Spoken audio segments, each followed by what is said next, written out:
ভোর, আকাশের রং ঘাস ফড়িংয়ের দেহের মতো কোমল নীল।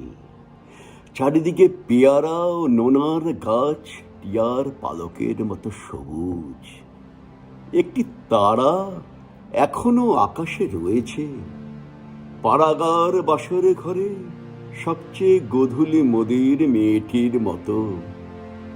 কিংবা মিশরের মানুষই তার বুকের থেকে যে মুক্তা আমার নীল মদের গেলাসে রেখেছিল হাজার হাজার বছর আগে এক রাতে, তেমনি একটি তারা আকাশে জ্বলছে এখনো। হিমের রাতে শরীর রাখার জন্য দেশওয়ালেরা সারা রাত মাঠে আগুন জ্বেলেছে, মোরগ ফুলের মতো লাল আগুন। শুকনো অশ্বত্থ পাতা দুমড়ে এখনো আগুন জ্বলছে তাদের। সূর্যের আলোয় তার রং কুমকুমের মতো নেই আর, হয়ে গেছে রোগা শালিকের হৃদয়ের বিবর্ণ ইচ্ছার মতো। সকালের আলোয় টলমল শিশিরের চারিদিকে বন আর আকাশ ময়ূরের সবুজ নীল ডানার মতো ঝিলমিল করছে। ভোর সারা রাত চিতাবাঘিনীর হাত থেকে নিজেকে বাঁচিয়ে নক্ষত্রহীন মেহগনির মতো অন্ধকারে সুন্দরীর বন থেকে অর্জুনের বন ঘুরে ঘুরে সুন্দর বাদামি হরিণ এই ভোরের জন্য অপেক্ষা করছিল।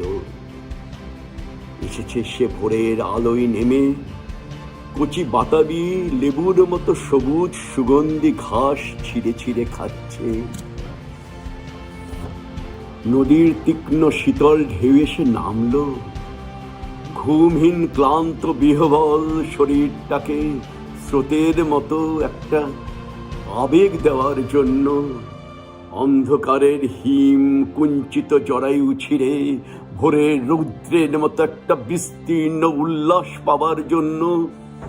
এই নীল আকাশের নিচে সূর্যের সোনার বর্ষার মতো জেগে উঠে সাহসে, সাধে, সৌন্দর্যে হরিণীর পর হরিণীর কে চমক লাগিয়ে দেবার জন্য একটা অদ্ভুত শব্দ। নদীর জল মচকা ফুলের মতো লাল। আগুন জ্বলল আবার, উষ্ণ লাল হরিণের মাংস তৈরি হয়ে এলো।